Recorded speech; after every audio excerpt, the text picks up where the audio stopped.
Hello and thank you for joining me today. Now some of you might recall that a few weeks ago, 1 or 2 weeks ago, I did a little mini live video telling you about this colour beginnings technique that I've been demonstrating at a local art group. Now the idea to do it came from this magazine. The art group had asked me to talk about light and colour, and I remembered this article, and it was from October 2014 in Artists and Illustrators. Now, if you don't get Artists and Illustrators, there's also a lot of information on the website, so it's just artistandillustrators.co.uk. There's lots of information for you there. So the article talks about Turner's paintings, and it was when the film was coming out about Turner with Timothy Spall there. So these paintings are actually in oil, but the technique can be used in watercolour as well. So they've given us this little step-by-step watercolour technique to do here. So basically it's a way of forming an underpainting with colour and light, but in a random way, and then you put your finished painting over the top in a much more controlled way, using that light to come through. So, and you just use your 3 primaries. So here you can see we've got the 3 primaries, but we've got them mixing together to make some greens and mauves. So the important thing is not to use your hairdryer for this. Allow it to dry naturally. Use plenty of water and allow the colours to mix together. So don't be rushing it along with your hairdryer. You need to be patient. Do this first layer and leave it to completely dry naturally. So it's step by step, and it's telling us first of all we could do a little pencil drawing to work to, and you can see we've got a pencil drawing here underneath. So I'll just start by showing you the one I did last week, or maybe 2 weeks ago. So I used a hot press Saunders paper. It does say in the article to use a good quality paper. I'm actually using the practice paper today, but for that one the other week I used this Saunders one, and I will link in the description below the materials that I use. If ever you're unsure about what materials to use, if you go and have a look in the description below, I usually put them down there. Okay, so it's upside down. So it was mostly an imaginary landscape, apart from this little barn that I used a reference photo for. So we did the underpainting, and then I came and did more on top of that afterwards, but very little detail really, just kept it quite simple and just used those few colours, the 3 colours that I began with, to do the next layers as well. And you can see how the light's sort of coming down that valley with that technique. So I will show you now how we do it.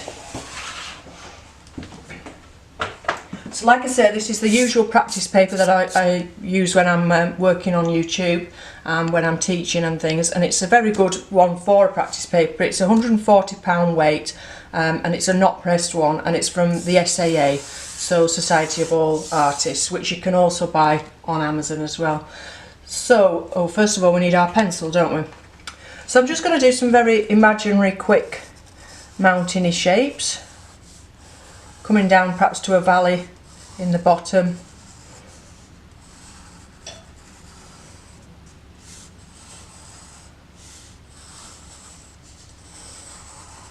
And I'm not going to put too much detail further down here. I'll leave that till later, and I'll do it with my painting, I think. I had got these couple of little photographs of some thistles, so I thought I might put something like that in the foreground for a bit of detail later on. Okay, so the first thing is you need a big brush, so don't be messing around with a small brush. Get in the biggest brush you've got if you can. So this is a 1-inch flat, and it's by Dale Rowney, and get it nice and full of water, and then wet the whole paper.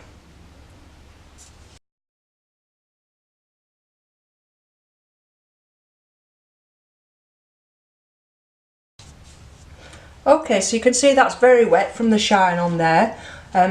If you tilt your head to one side, if there's any dull patches that you've missed, make sure you get them all. You don't want any dry patches, you want the whole paper to be wet. Now I've already got my colours mixed up, so you should have these mixed up ready, and then you're not letting the paper go dry whilst you're mixing them up. So I'm going to go for the same bright colours that I used the other week, and I've got new Gamboge, Cobolt and Alizarin Crimson. Now although it's random, you do perhaps want to think about your sky, and you're not going to be wanting lots of green mixing in your sky, so just bear in mind that as you put in your colours on. So I'm going to start with the yellow, And this is random. Don't think too much about what's going to be where at the end of the day.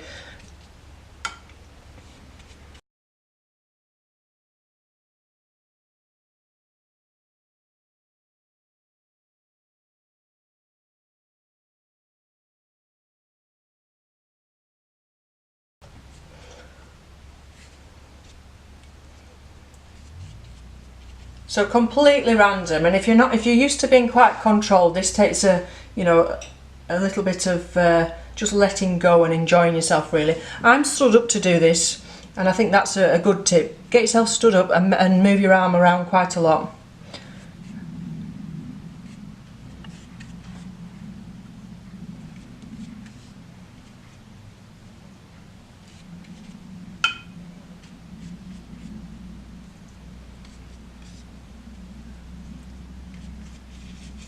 Now if you use a round brush you get some different shapes to this. I like to use this big flat brush because it it takes a lot of paint. It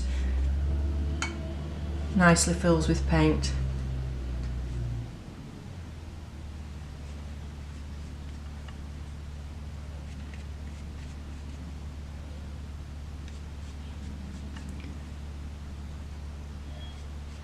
Now once you've got your colour on, if you feel there's anywhere, I'm quite happy with that, but if you did feel there's anywhere that's too dark in pigment, don't forget that this is going to dry lighter though.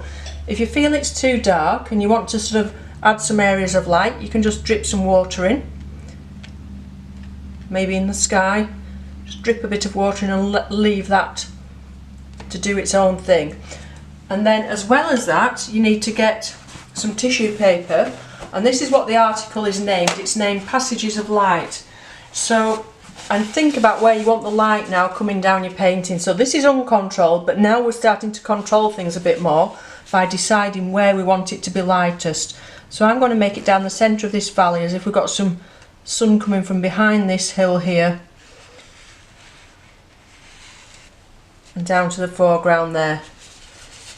And I'll just make it a little bit drier, so that it doesn't all flood into that area. And then we need to completely leave that for probably an hour or two, depending on how warm your room is.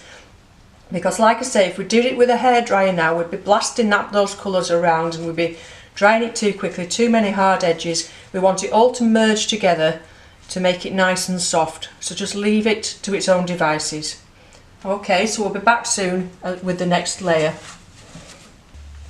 Okay, so I actually left that overnight to completely dry, so it's totally dry now, and you can see the colours have faded quite a lot, much paler than when they went on. Actually a lot paler than the one in the example there. So before I carry on, I thought I might just read out what it says for the third step. So the first two steps were doing the drawing, then putting the water on those three primary colours and letting them merge into each other. And step 3, when this is dry, it is time to add glazes or washes of colour to build up the vibrancy and intensity, superimposing washes and tones where necessary and allowing the translucent underpainting to show through. You could start to establish a sense of distance by using cooler blues and violets near the horizon and warmer yellows, oranges and reds in the foreground. So basically, as well as the distance, so we're talking about blues recede, so we need blues further away and oranges and yellows nearer to us. But as well as that, we need to remember not to make the next washes too heavy, to allow these colours to shine through and allow the light to shine through. So we don't want to be putting the glazes on too heavy. Okay, so I've still got a tiny touch left of the colours in there, but I'm going to add to those now. So to begin with, the furthest away hills here, and this was just an imaginary range of hills. I'm going to use the blue, so we used the Cobolt, didn't we? Let me remember. Cobolt Blue, and add to that some of the Alizarin.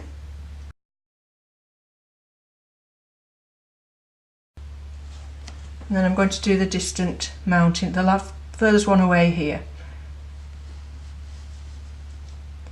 Just following those pencil lines that I put in earlier, and I'm basically just blocking that in. I'm not going to put any more detail in than that.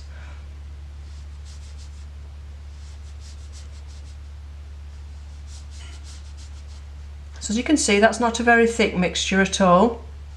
Quite a lot of water in there. And that's it. But you can see that the colours underneath are still showing through. Now actually what I'm going to do at this stage, and I should have done it earlier, excuse me, I'm just going to pop a couple of tins under there to tilt that board.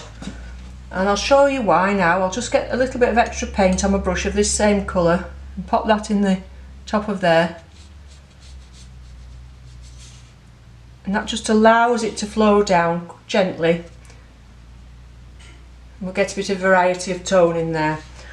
So the next mountain here, as it's a little bit closer to us, I'm going to add a touch of yellow to that mix.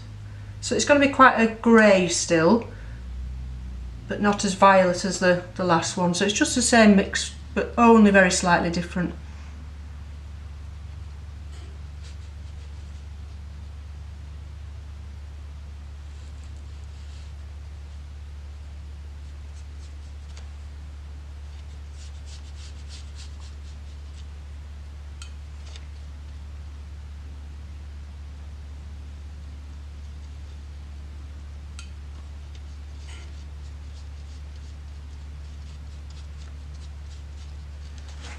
Okay, and then this one we'll think is considerably nearer to us, and we're going to try and leave a little bit of a valley here as well.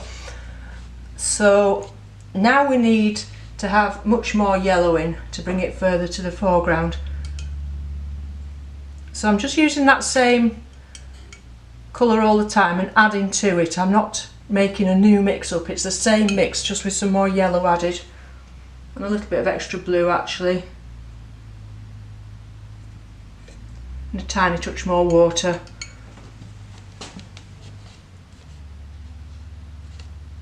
So that's now quite green rather than the grey, but it's still got those same greys in it, so it's going to tone in nicely with what we've already got there on in the previous ones. And as I come down to this valley area, I'm not going to fill the whole area in there. I'm going to get my brush, take out the excess water, and with a damp brush just soften that edge and bring some of that colour across so that it's much lighter down there than it is up there.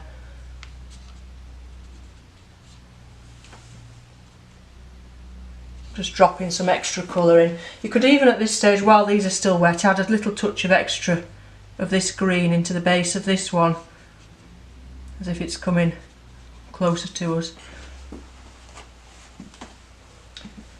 And then across to this one on the other side. This is a nice sable brush, it holds lots of pigments, so you can get quite an area done without having to reload your brush, which is quite useful. So I hope you can see the colours beneath showing through, those reds and yellows that we put on initially. Giving some impression of light and shade without us actually having to really do anything. It's already there, made for us. Can you see here we've got some darker areas where the red's underneath, and then some paler areas where it's yellow underneath, and that gives us the impression of some form in that distant hill, even though we've not actually drawn any form as such. Okay, so the next one forward, again I'm going to add a tiny more touch of yellow.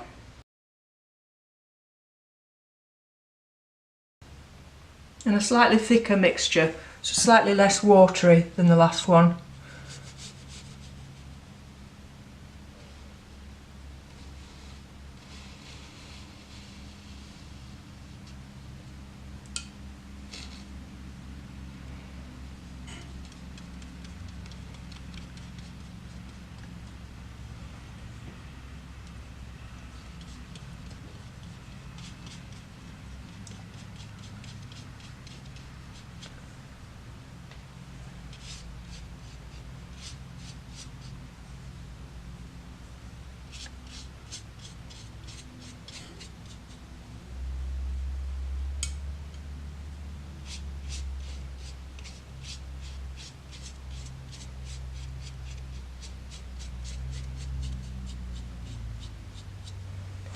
And again, where we've come down to the valley there, I'm going to just soften that edge off and bring some of that colour across. Even a bit of dry brush there, just to give a bit of texture. And then I'll make a bit more of that colour up because I've actually run out of that colour.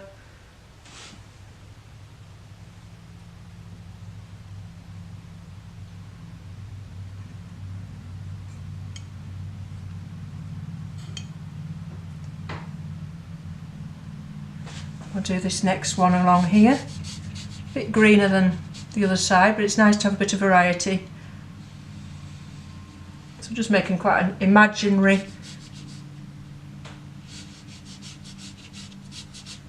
lightly coloured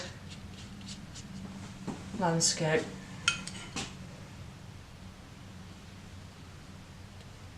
So even though this pigment's a bit thicker here, we can still see those colours shining through, and it's giving us that depth. If there's anything you don't like as you're going along, just see there it's bleeding out a little bit much. Just gently soften it off with your brush.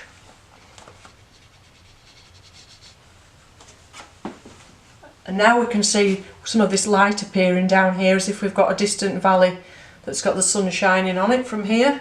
And that's all accidental really in a way, apart from where we did that tissue earlier.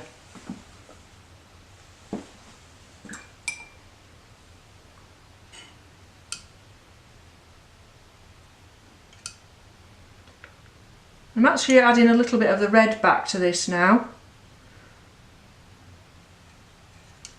So it's more of an orangey green and a little bit thicker pigment.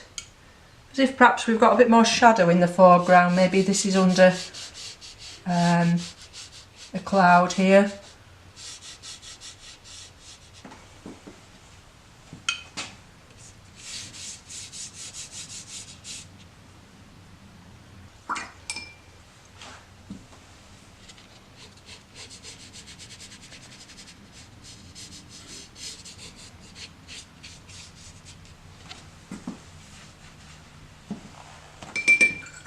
And then right into the foreground, even more yellow,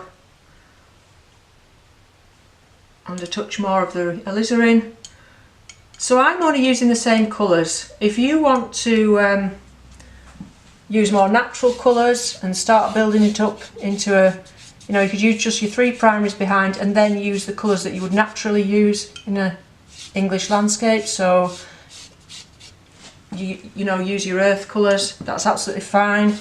But just remember to let those other colours underneath shine through to give you that impression of light and shade.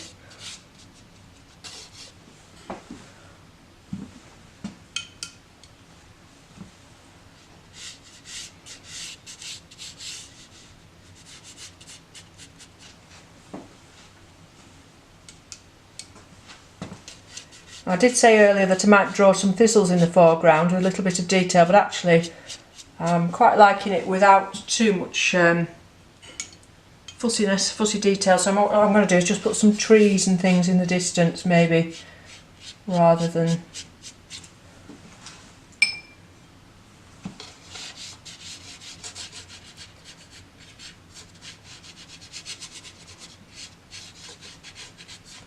you can see there I've left some areas just with the underpainting showing as well.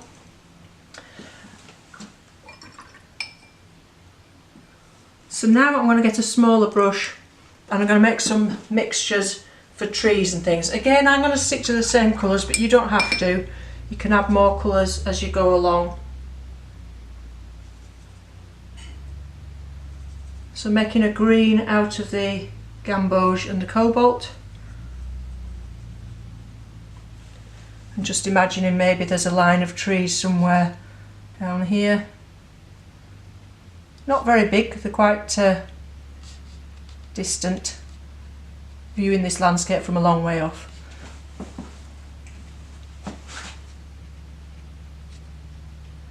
Maybe some a bit further up on the next brow of this next hill, more of a wooded area.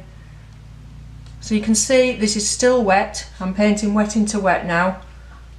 I'm just letting these colours move around on the paper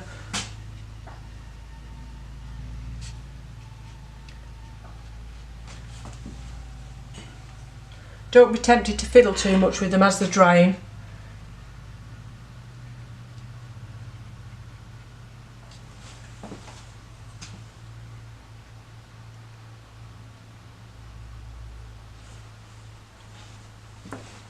Some more trees over this side.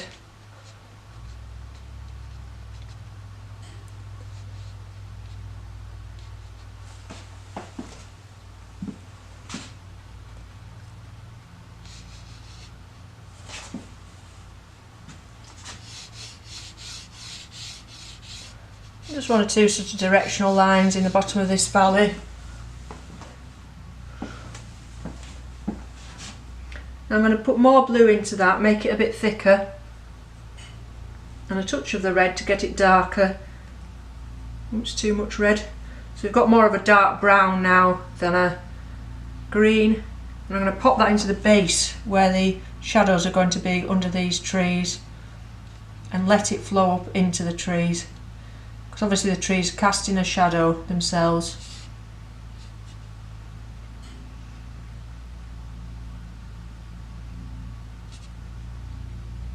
But this must be done while it's all still wet, of course. You're not going to get this effect if you've left it to dry too much.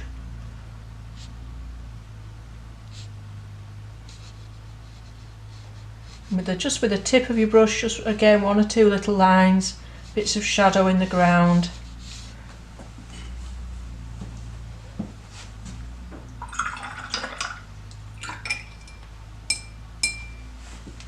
And then I'm going to get some of the Gamboge just on its own. Pop a bit of light on top of the trees in places.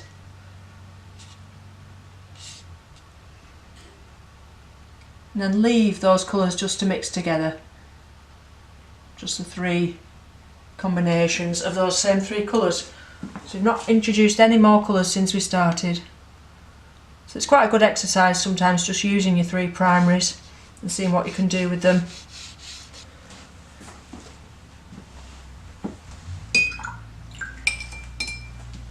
I just feel like this, we need a line down here somewhere, so let's just drag a bit of that colour down. So at this point it's going to be up to you how much you work wet in wet or how much you leave it to dry, and then perhaps do some more layers on top to give even more depth. Or whether you like it just as it is. Okay, so before I go, I think we'll just go back to that magazine and read what it said for the last stage. So basically it says to build up your tones. I've only put one layer of paint on apart from where the trees are, so of course you could build up more tones. You could put more detail in the mountains by putting some extra layers of paint over to get some shadows there. So it says finally add shadows and fine details minimally in mass tones using watercolour, gouache or even a dip pen with ink. This entire 4-step process could also be used to create a colour beginning on a canvas with dilute oils or acrylics in place of watercolour. So this technique you can use with any medium. So it's basically a way of just building it up and allowing that light to come through the painting. So I think that's everything to say on that really. I hope you enjoyed it, I hope you found it useful and that you enjoy having a go with it.